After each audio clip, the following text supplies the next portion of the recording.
exciting matchup with these guys in Jacksonville. Got a lot of respect for Billy. I've known him for a long time. One of the most intelligent coaches I've been around in terms of preparation and understanding what it takes to run a program and organization. I think he does a fabulous job. I know a lot of guys on his staff. Got a lot of respect for him, and being a high school coach's son in this state, we grew up very similar. So it's on to the Gators, and we kind of started on them last week at the end of the week, and looking forward to a good week of practice.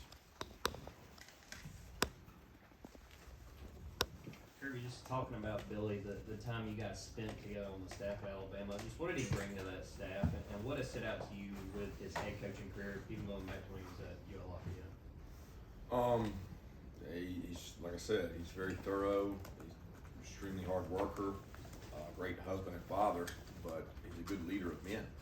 And I knew from the first time he got to Alabama, I don't know what year it was, but whatever year he got there, he was going to be really good because he paid attention to detail, took a lot of notes. He was just really smart. You know, he was there to learn, and I think he capitalized on his time he spent there to look at football from a different perspective maybe than what he looked at it previously, and was really successful at ULL, which is a great school, great location, a lot of good football players, but they won a lot of football games within there. Kirby, you told us last week, smile, when we get back to practice a little bit. I wanted to see what his status was, and then what were you guys able to do with AD and Jalen and Kendall as that week went on? Smile was able to practice towards the end of the week, did a good job. Didn't see him really yesterday in terms of doing anything. So Smile looked good towards the end of last week. Jalen and AD, like I said last week, weren't really practicing with us, trying to get back. We're hopeful to get those guys back, but still don't know. And Kendall was able to practice non-contact on, I guess it was Thursday, the last practice we had. So we're expecting him to be able to go today.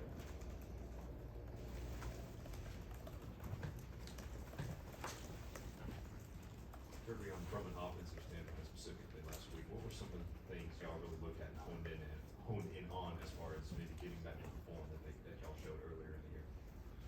Just situational football. I mean, the things you work on in the off week are, number one, opponents. Number two, a lot of work, probably 90% of our work was good on good against each other.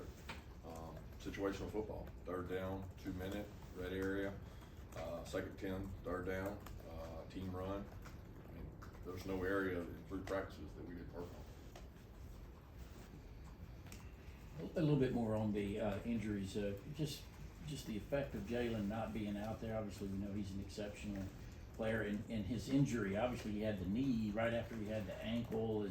Is the knee the issue 100% at this point? And kind of on that note as well, AD, I never really saw what happened to him in that game, but it didn't seem like it was so bad, but it's lingered a long time. AD's is a high ankle sprain, and high ankle sprains, when you talk to everybody across the NFL and across college football, it's hard to pinpoint a measurement. The first thing you look for is, do they need to do the repair? Do they need the tightrope and things like Arian did? His was not that kind of injury, but it is lingering. It's a pain in the butt. So he's battling to come back and doing everything we ask. In terms of Jalen's, it's the knee right now. It's MCL, but degree of that, severity of that, just depends on conditioning level, how fast he can get back. He's working to get back, and hopefully get both of them back. You also asked about Jalen as well. In terms of what aspect of this game is most missing from the defense? When you have guys out there like Emmett seems to be a difference maker, where do you see that when you watch film and watch your defense perform? I don't understand what you're asking. What do we miss about him? Yeah. He's a really good football player. I mean, y'all seen the plays he's made over his time here. He has not been healthy since the very first play of the season. The very first play of the season against Oregon is when the ankle injury occurred. Now, he continued to play through that ankle injury. Some of that I think was on adrenaline, but the ankle bothered him from that point forward, and then you know when he injured the knee. And the knee's kind of bothered him since then. It's not a combination of, because he feels really good about his ankle right now. It's more to do with his knee. It just so happened that right when he got back from the ankle, he got the knee. And, he's a phenomenal player. I think you can look at the history there and see, and how does it affect you? It affects your depth more than anything. But it's not like he's a one trick pony. I mean, he's like he can really pass rush good. He can really play the run. He's disruptive. So he's not it affects just our pass rush. No, it affects everything because he's a really phenomenal player, and you'd like to have him out there. Kirby, I think Chris made his starting debut against Florida a couple years ago after Richie's accident, and just seeing him up here talking today, I think he was the only Georgia guy that made a couple of these midseason All-American teams. Can you put into perspective what kind of program guy Chris Smith's become, since that opportunity came up for him a couple of years ago, and how he's grown? Well, first off, he was a really good prospect in high school. He played corner, he played safety, he could do it all. He came here, we flirted with him at corner and at safety. He really kind of played where we needed him to play, and he's been able to do that since coming here. He's taken reps for 2 to 3 years at corner. He's taken them at safety. He's played nickel star. I mean, he's one of these versatile DBs that can kind of do it all because he understands leverages. He knows where his health is. He's an instinctive football player, and we're lucky to have him, and really proud of the way he didn't have success right away. He's one of the guys that truly became a better football player through development, practice habits, learning the system, and he had some good players in front of him when he first got here, and he's been able to work his way into a good football player. Kirby, there's analytics I won't bore you with that say that basically this offense has been better with AD on the field than not.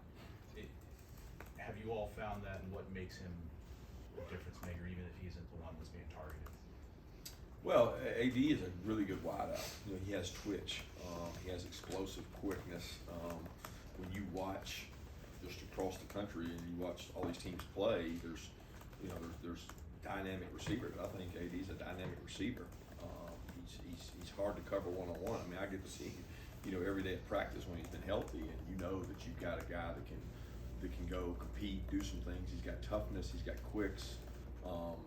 But to say it's been substantially different with him in or out, I don't know what the analytics say, and it's hard to figure that because so much of that's based on what personnel grouping we're in, how the defenses play us. Are they off? Are they soft? Are they cover two? Are they split safety? Are they middle field closed? There's a lot of things that go into that. So I know that we're a better football team with AD healthy, 100%. But we're trying to get him back as fast as we can. Kirby, getting ready to face Anthony Richardson, just how much development have you seen from him getting ready for this game, particularly compared to last year when you sort of thrown him in the mix?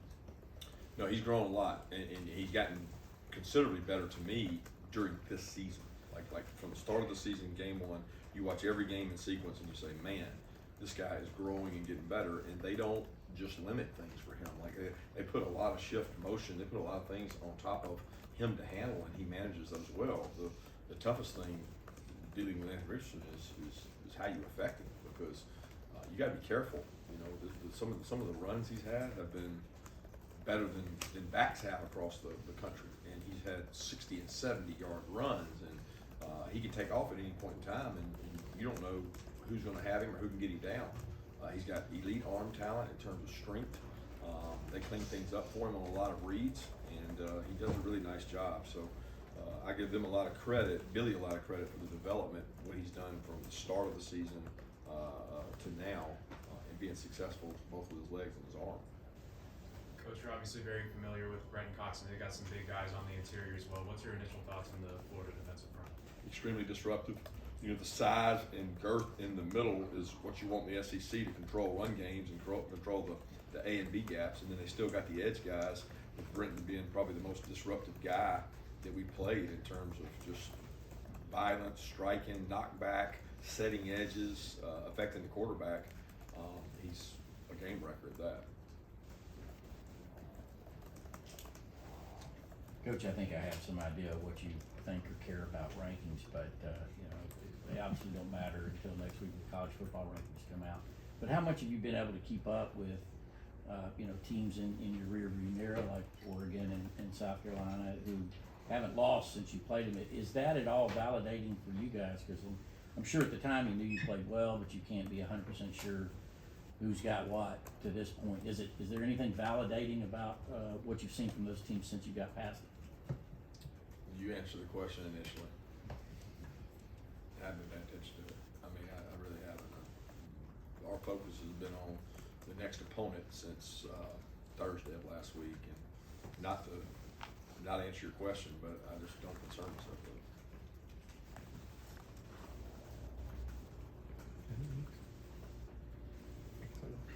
Coach, I guess your halftime talk last year, we all got to hear a little bit of it.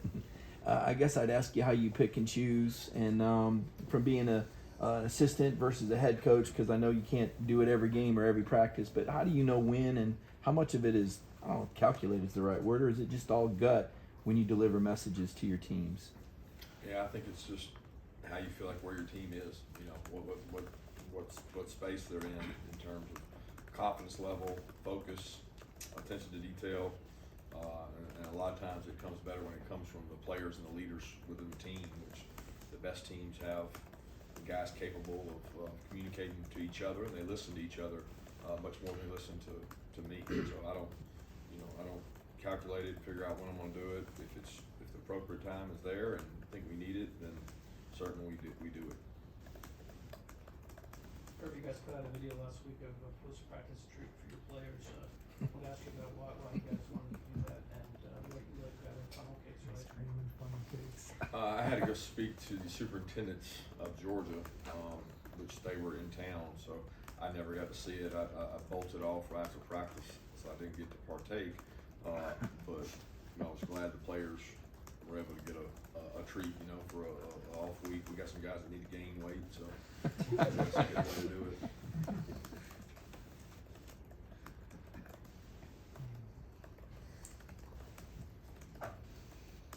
Kirby, do you have any plans to do anything with recruits this coming week? Do you have any, I mean, I know it's kind of weird that you can host them but not host them. Do you have anything set up for some of the recruits maybe that could be coming to this game, get any tickets set aside for them?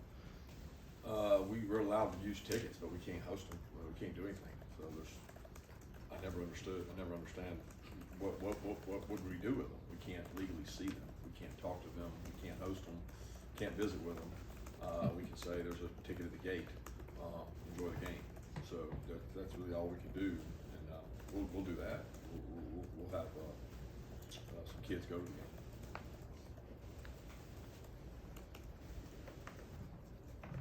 Raise your hand. Any other questions? All right, thank you. 13 minutes.